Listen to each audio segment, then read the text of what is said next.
Hello everybody, welcome back to another video. I'm hoping you guys are all having a fantastic day.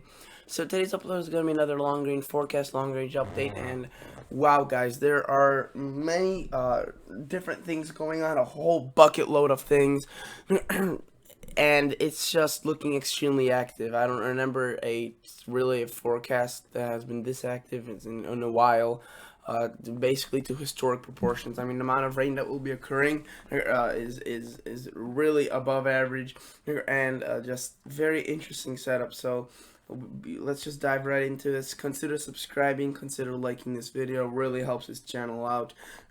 Tells me, lets me know, whether you like this stuff, whether whether you enjoy this. So really do consider subscribing, and it really means a lot. So thank you so much for those that have done it.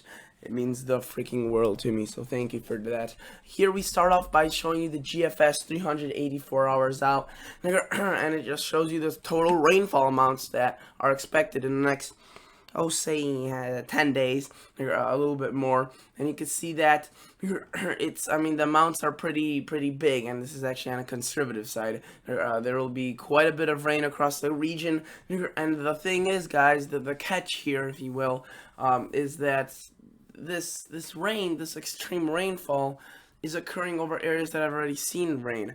I'm not even talking about Houston or Texas or those areas that have been extremely flooded by that tropical storm, because as you all know that we've been keeping up, they have had horrendous flooding.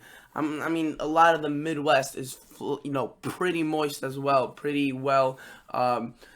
Pretty filled with rain for the past several weeks, and we have been seeing more and more of this. And if let's just go to this and show you this MSLP and precip, and let's just take this to you one by one and show you this. As you just saw what I did, I ran this through. You can see that here are the remnants of I think it's Imminent, something like that. The tropical storm name, I forgot what it was exactly. They named it recently, but you can see there's a big storm, and it kind of dissipates, kind of forms. It drags a big cold front down, and this is kind of, notice how it's like it feeds into this. Those tropical storm remains right there. They kind of move to the north, and that is incorporated in that big area of low pressure that kind of produces more constant rain that's on the lighter side up to the north, while down to the south, I mean, you could see this is already like late Saturday. It starts forming heavy rain across the good portion of the Midwest, Illinois, Iowa, Kansas, Missouri, even parts of Nebraska, and then this basically sits through all of Sunday, producing rain, and then finally exits. So the rain could be horrendous with this. Very large amounts of rain, possibly flooding amounts. They haven't talked much about this yet because it's still far out, so I'm not gonna go panicking. But the long range, even besides this particular storm, shows a lot of more rain. I mean, you can see there's more rain down in Texas over here. We have this kind of moves up to the north, brings more scattered showers. This one's not as well organized, but does brings a pretty good area. This is already next weekend. This would be in a week from this Saturday. You can see more rain for the upper Midwest, and then this evolves into a giant storm. And look at that. I mean, this is just snow in Montana, and then extending probably 1,000 miles or so, and then that drags down to the south. And look at that. I mean, just snow. I mean, just rain event after rain event, and these are getting big. These rain events are getting big. Fall storms. Look at that, producing some snow maybe right there. We'd have to see. The cold air is also getting a grasp on this, and look at that. Could be big storms for southeastern Canada. They're kind of similar to what we saw last year at this time of the year, if you remember. And look at those, all that heavy snow occurring there. So the temperatures aren't going to be drastically too cold. I mean, no, they're going to definitely be colder than what we're seeing now. But in terms of the anomalies, yeah, they're going to be on the chilly side, especially towards the end. But it doesn't seem like any, outbreak or major chill will occur, as these storms that keep riding up will actually be bringing more warm air to the north. And that's gonna be followed by a brief cool down, and then a brief and then a brief warm up with the next storm. So it's kind of like a ongoing pattern. And let's just wait for this to load, and I'll show you this. what this is showing. So again, as of this week, it'll be very warm, extremely warm across the Midwest. You could see very, very, very warm, 10 to 15 to 20 degrees above average. Sorry about that. And then we see again that cold front passing through right there, marked by those cooler temperatures, and it doesn't really do much in terms of cooling us down. Just kind of brings a bucket load of rain to the Midwest, and that's about it. And it warms right back up right behind it.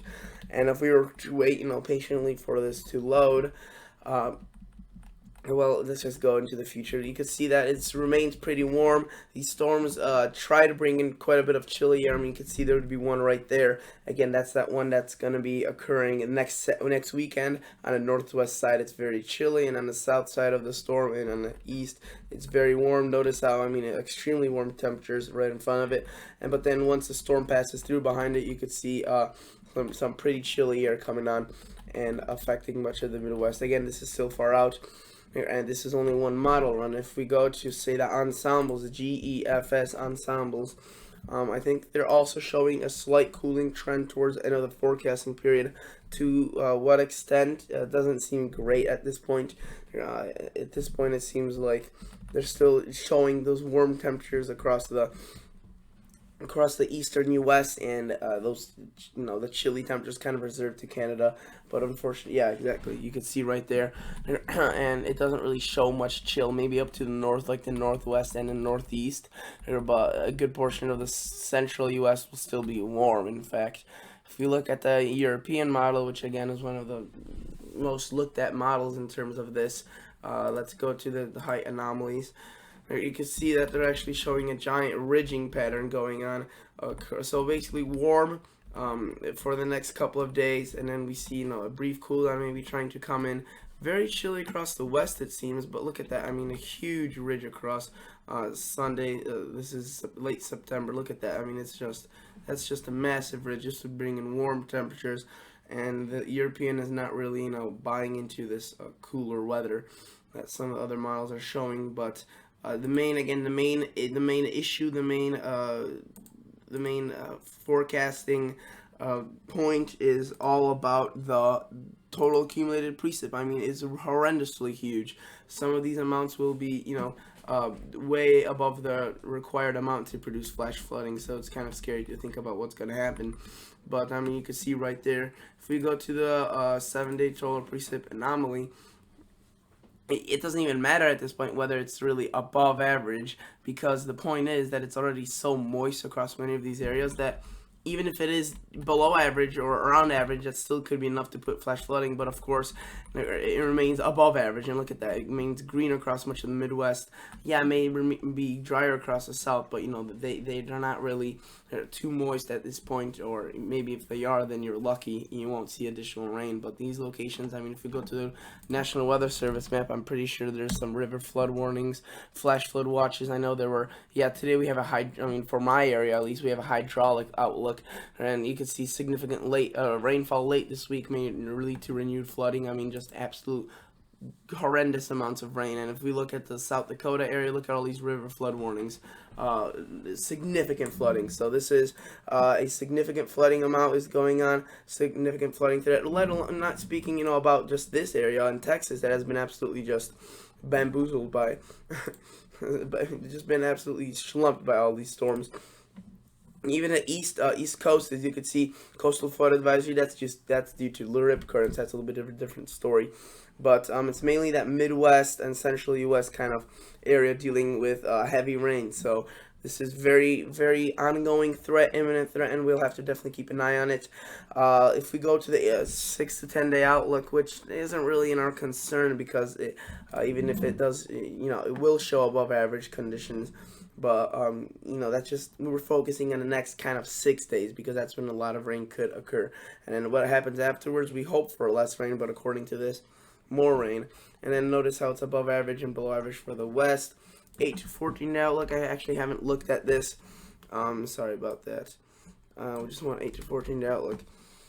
If you look at the 8 to 14 day outlook, it's pretty similar things actually going on. This is similar to what we saw last year, almost, the baroclinic zone, and basically these storms just ride right in between these things, these two air masses, the below average and above average, and then you could see They're just above, way above average precipitation in these areas, and below for the Northeast, but way above for the Midwest, which is not good. So flooding issues are going to be on the rise. This is not looking too good, but again, at least it's, well, I honestly, I was gonna say at least it's not cold or freezing, but I would prefer cold weather and cold crops rather than this rain, because this rain is just gonna, wherever people are trying to harvest their crops in the Midwest, where it's literally the heart of where our food comes from, the Midwest and the plains, they're just going to get swamped. So not good news. Prices are probably going to go up, as this is going to be an ongoing problem. So I'll definitely keep you guys updated, and I'll see you guys in the next video. See ya. Bye.